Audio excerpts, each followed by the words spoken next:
Hello दोस्तों, welcome to अज्ञात arithmetics.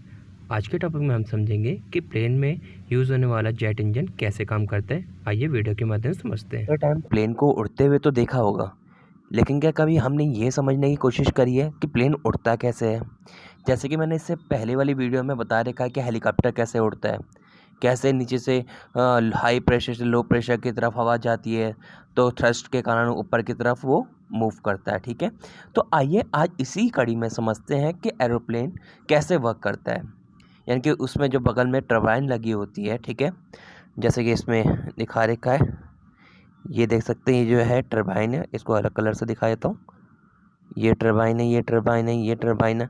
ये जब मूव होती हैं, ठीक है, मूव होने से कैसे इसके अंदर से फ्यूल जाता है, कैसे एयर जाती है, कैसे वो कंप्रेस होते हैं, कैसे जलता है, कैसे थ्रस्ट के कारण प्लेन आगे बढ़ता है। प्लेन की प्रोसेस को समझने की कोशिश करते हैं। तो प्लेन की प्रोसेस जो होती है, जो इसके इंजन जो बगल में जेट इंजन लगे होते हैं, ठीक है, तो वो और जो गाड़ी का हमारा आईसी इंजन होता है, ठीक है, वो सेम ही होता है प्रोसेस इन दोनों की। ठीक है, उसमें क्या होता था, उसमें होता था सबसे पहले कंप्रेसर, ठीक है, जो कि क्या करता था, हवा या एयर फ्यूल को मिक्सचर को गर्म करता था। ठीक है, कंप्रेसर के बाद क्या होता था, कंबशन, जहाँ पर स्पार्क प्लग या फिर गर्म एयर क्या करती थी, फ्यूल को जला देती थी। फिर उसके बाद क्या होता था, एग्जॉस्ट होता था।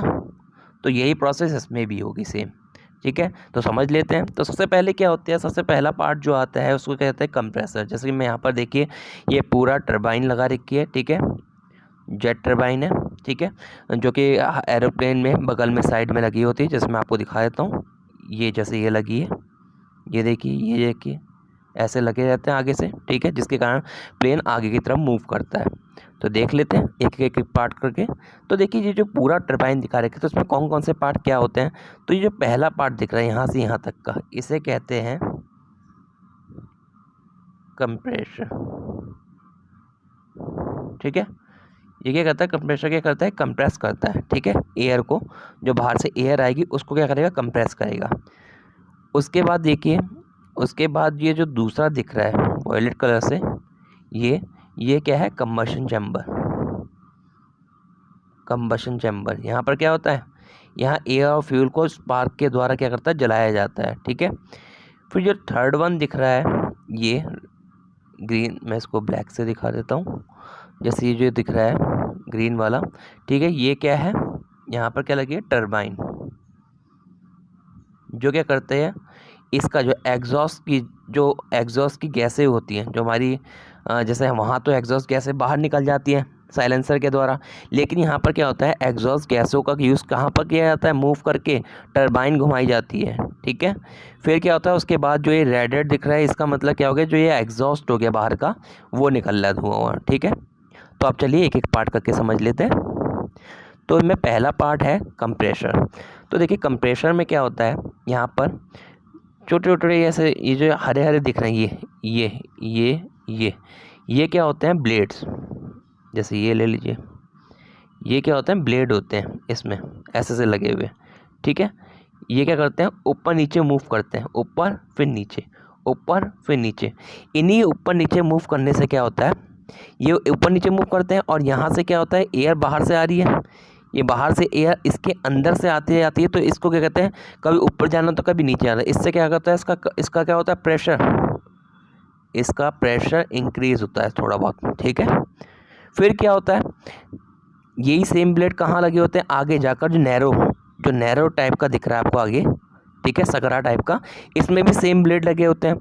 ये भी क्या करते हैं, जो यहाँ से कंप्रेस होके एयर आई है, ठीक है, इसको और ब्लेड क्या करेंगे, मूव करेंगे ऊपर नीचे, क्योंकि ब्लेड देखिए ऐसे मूव करते हैं, ये है, ये है, ये है, ये है ब्लेड मान लीजिए। ठीक है, तो ये क्या करेंगे, कभी ऐसे हो जाएंगे, ऊपर की तरफ चले जाएंगे, कभी क्या होंगे, नीचे की तरफ चले जाएंगे। ठीक है, तो ऐसे में क्या होगा, एयर ऊपर नीचे होगी, तो इस वजह से क्या होगा, इसे और कंप्रेस हो जाएगी एयर। यानी कि जहाँ पर जो एयर जितनी कंप्रेस थी और यहाँ पर जो कंप्रेस है वो हाईली प्रेशराइज हो जाएगी, हाईली प्रेशराइज हो जाएगी। ठीक है, तो जब ये हाईली प्रेशराइज एयर आगे जाती है, अब इसके बाद कौन सा आएगा, कंप्रेसर के बाद कंबशन चैम्बर। ठीक है, तो कंबशन चैम्बर जैसे इनमें दिखा रखा है, तो उसमें क्या होता है, एक नोज़ल लगी होती है, उसे क्या कहते हैं, फ्यूल इंजेक्टर नोज़ल। ठीक है, यहाँ से क्या होता है, यहाँ से एटीएफ आता है, जो एटीएफ फ्यूल कहते हैं, एविएशन, ठीक है, फ्यूल जो होता है, तो वो यहाँ से ड्रॉपलेट के द्वारा छोड़ा जाता है। ठीक है, ड्रॉपलेट के द्वारा आते हैं फ्यूल, आगे देखिए। ठीक है, और यहाँ से क्या आ रही थी, यहाँ से गर्म pressurise air, pressurise air, pressurise air आई। ठीक है, गर्म प्रेशराइज एयर इसको क्या करी, जलाएगी, और यहाँ पर एक स्पार्क प्लग लगा होता है। स्पार्क प्लग क्या करेगा, चिंगारी देगा, और ये पूरा मिक्सचर क्या हो जाएगा, जल जाएगा। ठीक है, तो जलने से क्या होगा, फिर ये एनर्जी प्रोड्यूस कर देगा। एनर्जी क्या होगी, वो आगे की तरफ, इससे क्या होगा, एनर्जी से एनर्जी क्या करेगा, बाहर की तरफ जाएगी। ठीक है, और थ्रस्ट के रूप में क्या होगा, प्लेन आगे की तरफ मूव करेगा। जैसे एनर्जी क्या करेगी, अब पीछे की तरफ जाएगी एनर्जी। ठीक है, और न्यूटन का थर्ड लॉ क्या कहता है, जितनी आप एनर्जी इधर की तरफ देंगे तो उसी के जस्ट इक्वल एंड अपोजिट क्या होगी, रिएक्शन लगेगी, जिसको हम थ्रस्ट कहते हैं। तो क्या करेगा, प्लेन आगे की तरफ मूव करता जाएगा। ठीक है, अब देखिए इस यहाँ पर मेन अंतर आता है कि आईसी इंजन और इस वाले इंजन में। देखिए आईसी इंजन में क्या होता था, आईसी इंजन में हम सिंपली करते थे कि जो एग्जॉस्ट गैसें होती, जैसे इसको जलने के बाद क्या होगा, अब एग्जॉस्ट गैसें बाहर निकल जाएगी, ये एग्जॉस्ट गैसें बाहर निकलेंगी। ठीक है, इस एग्जॉस्ट गैसों का हम आईसी इंजन में यूज़ नहीं करते थे। दोबारा, एग्जॉस्ट गैसेस का यूज़ नहीं होता था आईसी इंजन में। ठीक है, लेकिन इसमें क्या होता है, इसमें क्या होता है, जो ये गरम गरम गैसेस आई हैं, ये गैसेस क्या करेंगे, आगे एक टरबाइन लगी होगी, ऐसे ऐसे टरबाइन लगी हो, उस टरबाइन को ये मूव करेंगे गैसेस। ठीक है, मूव करेगी, तो इससे क्या होगा, जो ये हाईली प्रेशराइज गैसेस हैं, ये क्या होगी, थोड़ी ठंडी हो जाएगी। ठीक है, और इसका प्रेशर कम हो जाएगा, और जो बाहर एयर निकलेगी वो थोड़ी ठंडी और कम प्रेशराइज एयर निकलेगी बाहर। ठीक है, और लेकिन देखिए अब यहाँ पर क्या हुआ, आईसी इंजन में क्या कर रहे थे, एग्जॉस्ट गैसों को यूज़ नहीं कर रहे थे, यहाँ पर एग्जॉस्ट गैसों का यूज़ किसके लिए कर लिया, टरबाइन को मूव कराने के लिए।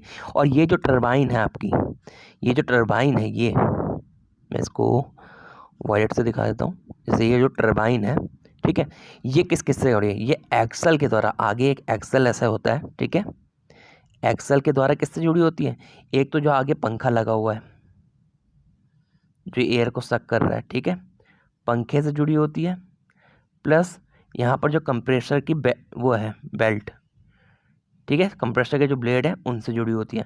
यानी कि ये टरबाइन जब घूमती है तो ये कौन घूमता है, पंखा घूमता है, ये जो ब्लेड होती है कंप्रेसर की वो घूमती है। ठीक है, और एक लगा था इंजन में। ठीक है, तो टरबाइन क्या कर रही है, एक तो इंजन को कर रही है वर्क, दूसरा कंप्रेसर के ब्लेड को मूव कर रही है, और आगे के पंखे को मूव करा रही है। ठीक है, तो ये पूरी थी प्रोसेस प्लेन की, मतलब टरबाइन उसका कैसे मूव करता है। ठीक है, अब इसे गैस टरबाइन क्यों कहा जाता है, क्योंकि देखिए यहाँ पर जो टरबाइन मूव हो रही है, यहाँ पर जो किन लास्ट में टरबाइन है वो किसके द्वारा हो रही है मूव, गैस के द्वारा, एग्जॉस्ट गैसेस। कौन सी गैसेस, एग्जॉस्ट, यानी कि जो बाहर निकल रही है लास्ट वाली गैसेस, उसके द्वारा तो मूव हो रही है, तो इसलिए इसे क्या कहते हैं, गैस टरबाइन। यहाँ पर टरबाइन किसके द्वारा होती है, जैसे देखिए वाटर वाली टरबाइन को वाटर टरबाइन कहेंगे, फ्लूइड टरबाइन कहेंगे। ठीक है, क्योंकि उसमें क्या होता है, पानी से करते थे। ठीक है, किसी में क्या करते हैं, हीट से करते हैं, किसी में किसी और चीज़ से करते हैं। ठीक है, तो इसलिए अलग अलग गैस उसका नाम होता है, तो इसमें क्या है, गैस टरबाइन है। ठीक है, तो हम समझ गए। देखिए मैं फिर से समझा देता हूँ, इसमें क्या होता है, सबसे पहले ये देखिए, इसमें सबसे पहले क्या होता है, सबसे पहले कंप्रेसर होता है। ठीक है, कंप्रेसर के बाद कंबशन, कंबशन के बाद क्या होता है, टरबाइन, टरबाइन के बाद एग्जॉस्ट गैसें निकल जाती हैं। और ये जो दो, और ये देखिए ये जो एग्जॉस्ट से गैसें निकली वो किसके घुमाने के काम आती है, टरबाइन को घुमाने के काम आएगी। ठीक है, और इसमें अब समझ लेते हैं कि फ्यूल कौन सा होता है। तो इसमें फ्यूल के लिए हम केरोसिन यूज़ करते हैं, क्योंकि वो क्या होता है, हाईली उसका फ्लैश पॉइंट होता है। फ्लैश पॉइंट होने का मतलब वो कंप्रेस करने की एक लिमिट होती है। ठीक है, अब ये क्या होगा, अगर हम कंप्रेस कर रहे हैं और मान लीजिए बीच में ही हो गया, ठीक है, तो वो बेकार फ्यूल कहा जाएगा। ठीक है, तो उसकी एक कंप्रेसिबल लाइफ जो लिमिट होती है वो बड़ी होती है। ठीक है, तो यानी कि ज़्यादा कंप्रेस यानी कि जितना हमें कंप्रेस करना है उसके बाद ही वो फ्यूल जलेगा, उससे पहले ही नहीं होगा, ठीक है। और इसके लिए हम गैसोलीन और केरोसिन का भी यूज़ करते हैं, ठीक है। गैसोलीन का यूज़ इसलिए होता है, गैसोलीन को क्या कहते हैं, हाइड्रोकार्बन होता है, ठीक है। हाइड्रोकार्बन के मिक्सचर होते हैं। और गैसोलीन क्या होती है, कम पॉल्यूटेंट वाली होती है, ठीक है। इसका आजकल यूज़ किया रहा है 30-70 का वो है रेशियो, ठीक है। तो इस प्रकार था ये प्लेन का, ठीक है। Thank you. अगर आपको हमारी ये वीडियो पसंद आई हो तो चैनल को please like share and subscribe जरूर कीजिए। Thanks for